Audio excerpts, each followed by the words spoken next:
नमस्कार, आपके साथ मैं हूं आदित्य कुमार। दरअसल हमारे साथ फ्रेम में जो शख्स दिखाई दे रहे हैं ये आईआईटीएन बाबा के नाम से मशहूर हो गए हैं और इनकी बातें, इनकी स्माइल लोगों को अपना दीवाना बना रही है, क्योंकि ये क्वांटम फिजिक्स की बात करते हैं, अध्यात्म की बात करते हैं। और विज्ञान के विद्यार्थी अक्सर अध्यात्म पर सवाल उठाते हैं। वो कहते हैं अध्यात्म ऐसा नहीं हो सकता, लेकिन जब विज्ञान का विद्यार्थी विज्ञान पढ़कर और लाखों करोड़ों की नौकरी छोड़कर जब वो अध्यात्म की तरफ आता है तो उसे पता लगता है कि यही सबसे बड़ी चीज़ है। हमारे साथ आईआईटीएन बाबा है, बहुत स्वागत है आपका। नमस्कार। हर हर महादेव। हर हर महादेव। ये आमतौर पर देखा गया है कि विज्ञान के विद्यार्थी ज़्यादातर जो है वो आध्यात्म को लेकर सवाल उठाते हैं, उल्टी सीधी बातें करते हैं, लेकिन आप हैं कि आध्यात्म और विज्ञान को एक साथ जोड़ रहे हैं। ये क्या संदेश है? नहीं नहीं, वो एक ही है। वो बस वो देखने के तरीके की वजह से वो अलग अलग लग रहा था अभी तक, क्योंकि हम विज्ञान को मोस्टली इंग्लिश में पढ़ रहे हैं। जब उसको तुम हिंदी या उसके अंदर सूत्र के अंदर फॉर्म में देखोगे तो आपको समझ में आएगा कि ये चीज़ तो हमारे बाकी जैसे ऋषि वगैरह तो बहुत पहले बता के गए हुए थे। अभी जो कि वो उसकी इंग्लिश के सिंबॉलिक फॉर्म में पढ़ रहे हैं, इसलिए वैसे प्रतीत हो रहा है कि ये कुछ अलग ही चीज़ बना रहे हैं या इन्होंने कुछ अलग ही चीज़ ईजाद कर ली है। ऐसा कुछ नहीं है। अभिज्ञान शकुंतलम पे चर्चा हो रही थी कि जब प्रेमी ने अपनी प्रेमिका को बादल पर चित्र बनाकर भेजा तो उस समय विज्ञान के विद्यार्थी हंसने लग रहे थे कि ये ऐसा चित्र कैसे बन सकता है, लेकिन आज व्हाट्सएप से एक दूसरे से फोटो शेयर हो जाती है, तो लगता है कि विज्ञान ने वहीं से सीखा है। नहीं नहीं नहीं, विज्ञान ने इंसान के बेसिकली अभी जिस चीज़ को विज्ञान बोल रहे हैं उन लोगों ने सिर्फ इंसान के एक्सपीरियंस की बाहर एक चीप इमिटेशन की है। कि जैसे अभी भी बोले थे ना कि बादल पे चित्र कैसे हो सकता है, तो अभी कर सकते ना। वो होलोग्राम तो बढ़िया से अभी हो तो उसको टच भी कर सकते आज का होलोग्राम को। बिल्कुल वही, बट वो चीज़ तुम एक्चुअली पहले मन से खुद ही कर सकते थे बिना किसी यंत्र की जरूरत करी, सिर्फ इस यंत्र से। तो अभी क्या हुआ, इस यंत्र ने पहले एक और यंत्र बनाया जिसने वो चीज़ की। लेकिन इस यंत्र से ही डायरेक्टली हो जाती वो चीज़। वो आध्यात्मिकता थी कि इसकी ज़रूरत ही नहीं थी बाहर वाले की। टेलीफोन बनाने की जरूरत ही नहीं थी, क्योंकि सबको टेलीपैथी में तुम बात कर सकते हो किसी से भी, हाँ भाई नंबर डायल करो उसका। तो टेलीफोन क्यों डायल करना है फिर? मतलब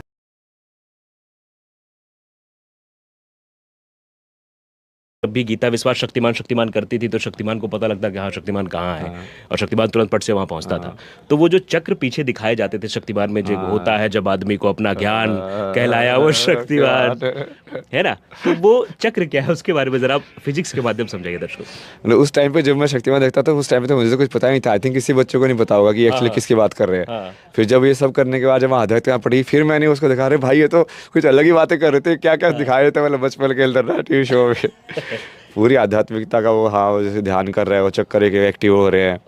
तो ये चक्कर वही है ना, जैसे आपकी पूरी ऊर्जा की वजह से जो चल रही है आपके शरीर, एक कांस्टेंट मूवमेंट हो रही है हर एक चीज़ की आपके अंदर। हो रही कि नहीं हो रही? ब्लड की मूवमेंट, इसकी मूवमेंट, उसकी मूवमेंट, पूरा एक मूवमेंट का बैलेंस है मतलब अंदर एनर्जी का। जैसे हमने अभी वेव पार्टिकल के बारे में बात की ना, कि एक्चुअली में ये मैटर तो है ही नहीं, पार्टिकल तो ये तो वेव है। तो यदि वो वेव है तो उसके अंदर आप वैसे तो देख ही नहीं पाओगे कि अब ये जो है ये ऑर्गन है, ये ऑर्गन है, ये ऐसी चीज़ है, वैसी चीज़ है। उसका आपको ऐसे दिखेगा कि एनर्जी का एक डिस्ट्रीब्यूशन है। आपका शरीर एक एनर्जी का डिस्ट्रीब्यूशन है जिसको चेतना पकड़ी हुई है। तो एनर्जी का डिस्ट्रीब्यूशन जब आप समझोगे कि तो आपको कुछ जगह पे ज़्यादा होता है। नाभि के पास, जैसे नाभि के पास ये अपना ये पेट की आग की वजह से अग्नि चक्र होता है। सब आग वाला काम होता है वहाँ पे। मैंने इसको वैसे समझाया ना लोगों को, जैसे वो स्टीम इंजन की जैसे है कि उसके अंदर कोयला डालते हो तुम, कोयले को जल के एनर्जी जनरेट होती है यहाँ पे, वो तुम्हारा स्टीम इंजन यहाँ पे है। फिर तुम्हारा जो वेंटिलेशन सिस्टम है ये यहाँ पे है। तो उसके हिसाब से वेंटिलेशन सिस्टम की एनर्जी है। जैसे यहाँ पे, जैसे अब ये लाइट जल रही है तो वहाँ से ऊर्जा आ रही कि नहीं आ रही? बिल्कुल। तो ये इस कमरे को ये मान लो कि एक शरीर है। तो शरीर के अंदर आपकी एक लाइट यहाँ पे जल रही है, एक लाइट यहाँ पे जल रही है, एक लाइट यहाँ पे जल रही है, एक लाइट यहाँ पे जल रही है, ऐसे अलग अलग रूप में एनर्जी जो है वो डिस्ट्रीब्यूट हो रही है। अच्छा, ये क्योंकि द सीक्रेट में बहुत सारी चीज़ें समझाई गई थी, फ्रिक्वेंसी को लेकर बातचीत उसमें हुई थी उस बुक में। ये फ्रिक्वेंसी है क्या? फ्रिक्वेंसी की कनेक्टिविटी ईश्वर तक कैसे पहुंचेगी? वो जैसे कि आपकी फ्रिक्वेंसी पहले आईआईटी से मैच कर रही थी, आप नौकरी कर रहे थे, आप गर्लफ्रेंड बना रहे थे, आप पूरा जो सांसारिक सुख होता है उसको ले रहे थे, फिर अचानक से फ्रिक्वेंसी में ऐसा परिवर्तन क्या आया कि वो कनेक्टिविटी आध्यात्म की तरफ गई? नहीं, वो अलग अलग नहीं है ना। वो सुख तुम अभी भी ले सकते हो, बट वो सुख तुमको पकड़ेगा नहीं। सुख दुख तो आएगा ही जिंदगी के अंदर। बट वो सुख दुख से तुम अलग रहोगे, मतलब कि ऊपर से हो रहा है खेल के अंदर। एक्चुअली में तो शून्य ही सत्य है, ना इस कहानी से मतलब है कुछ, मतलब वो ऐसे सोचना है कि आपको मैं अभी कुछ भी जवाब दूँ, एक्चुअली में कुछ मतलब तो है नहीं उसका। बट फिर भी मैं जवाब दे रहा हूँ कि हाँ सेंसिबल लगे, उस कहानी का पार्ट तुम प्ले कर रहे हो। अब उससे सुख भी हो सकता है, दुख भी हो सकता है। कि बताओ कैसे इंटरप्रेट हो वो बात, हो कैसे जाए आगे। तो ठीक है, उसको क्या कर सकते हैं, तुम अपना कर्म करते जाओ, अपनी समझ के हिसाब से, अपने सत्य के हिसाब से चलते जाओ। कहते हैं कि इंसान के जीवन में कोई ऐसा क्षण आता है जब वो बहुत परिवर्तित हो जाता है। आपके जीवन में ऐसा क्या क्षण रहा, क्या मोमेंट रहा जिसने पूरी तरीके से बदल दिया अभय सिंह को? ज्ञान का ही मोमेंट था ना, जो वो पहली बार अनुभूति हुई इस चीज़ की। कहाँ से मिला ये ज्ञान? अंदर से। वही तो समझाया इतना सारा चीज़ें, किस लिए डिस्कस की थी। आध्यात्मिक ज्ञान अंदर से होता ना। जब पहली बार मैंने उसको नो माइंड वाली उसको फील किया, मतलब बिना विचार वाली स्थिति क्या होती है, तब तुमको समझा भाई ये तो खेल ही अलग है। ये तो खेल था ही नहीं जो तो सोच रहे थे। मतलब ये जितने लोग यहाँ पर हैं, कैमरे के पीछे हैं, मैं आपसे बात कर रहा हूँ, ये सब अपने में बंधे हुए हैं, ये खुल नहीं पा रहे हैं। बंधे हुए हैं। वो खेल एक्चुअली अपने आप में जी रहा है इंसान। हाँ।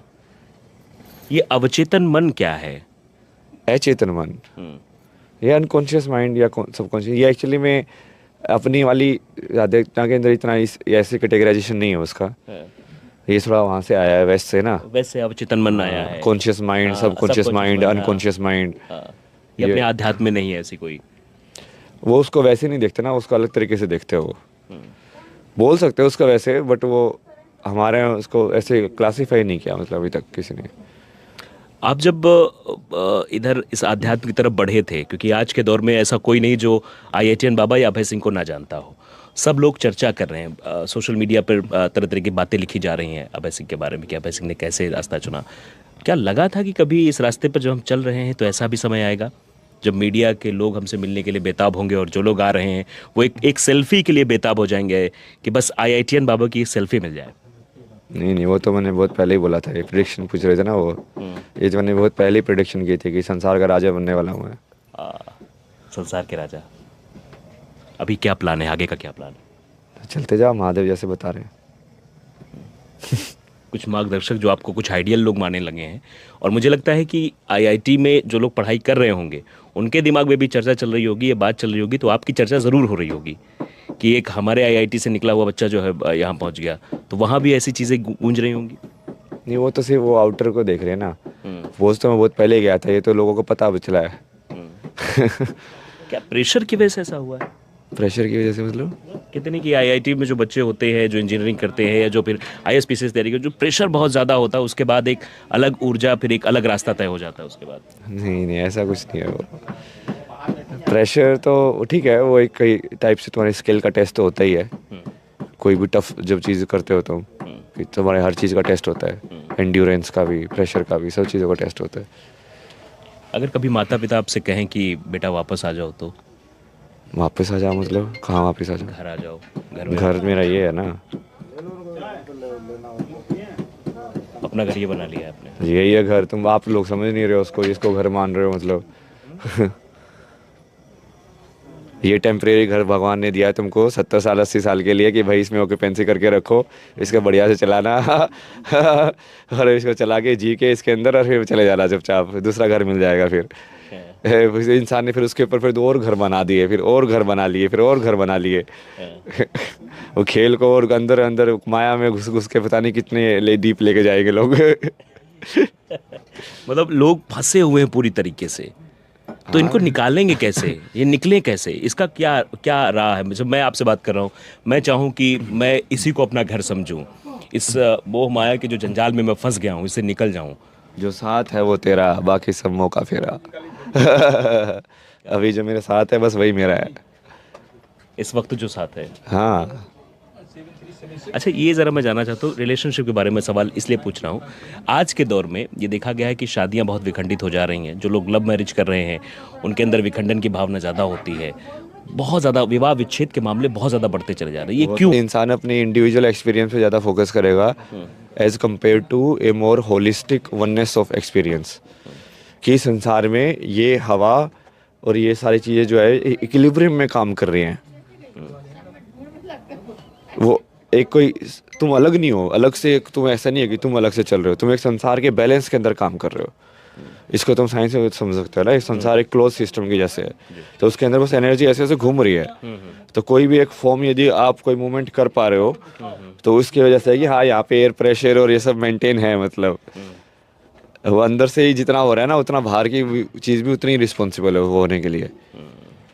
तो जब ये फीलिंग कट गई है बहुत ज़्यादा, इंडिविजुअलिज्म हो गया है, इसकी वजह से बाहर वाली, तो पहले तो उसने प्रकृति को मारा, फिर उसने पशु जीव जंतु को मारा, पेड़ पौधों को मारा, फिर अभी जितने मरते मरते चीज़ें बची नहीं है तो अब अपने इंसान एक दूसरे इंसान को मार रहा है, मतलब अब फैमिली का भी हो गया, क्योंकि अब सब क्या हो रहा है ना, सब दूसरे हो रहे हैं, होते जा रहे हैं, अपना तो खत्म हो रहा है। हाँ मतलब पहले तो जहाँ तक हाँ ठीक है अभी सबके अंदर भगवान है, तो पहले से उसने प्रकृति के अंदर भगवान खत्म कर दिया, बोला नहीं इसके अंदर भगवान नहीं है, इसको तो मैं तो मटेरियल है, इसका तो यूज़ किया जा सकता है, ऐसे यूज़ करने के लिए बनाया, ऐसी मिट्टी पड़ी हुई है। फिर जीव जंतु को बोला कि ये तो ऐसे ही है, ये मूर्ख लोग है, हाँ ये खाल पहनने के लिए, खाने के लिए, हमारा खाना बनाने के आए तो फूड के लिए भगवान ने डिनर भेजा है। फिर ऐसे ही तुम जाते जाओगे वो इंडिविजुअलिज्म के अंदर, तो एक दिन क्या इंसानों को भी खाने लगेगा इंसान? हाँ तो खा ही तो रहा है, क्या स्टेट है आपके वर्ल्ड का, आप आज देखो बढ़िया स्टेट है कोई, ये इतने सारे वॉर चल रहे हैं, इतने सारे मेंटल हेल्थ प्रॉब्लम्स हो रही हैं, ये खा रहा है कि नहीं एक इंसान दूसरे इंसान को, खा ही रहा है वो। कलयुग का अंत कब होगा आप, क्योंकि कल की लिख रहे हैं तो इस पर आप जो है ये जरूर सोचेंगे कि कल की जो किताब आपकी आएगी तो कब होगा कलयुग का अंत? चल रहा है ना, युग परिवर्तन तो चल रहा है अभी। तो देख सकते हैं हमारे साथ IITian बाबा हैं और IITian बाबा ने अपने सवालों का भरपूर तरीके से जवाब दिया, सोशल मीडिया पर चर्चा का विषय बने हुए हैं क्योंकि इनकी जो बातें हैं वो आध्यात्म और विज्ञान को एक साथ जोड़ती हैं और शायद यही वजह है कि लोग इनको पसंद कर रहे हैं।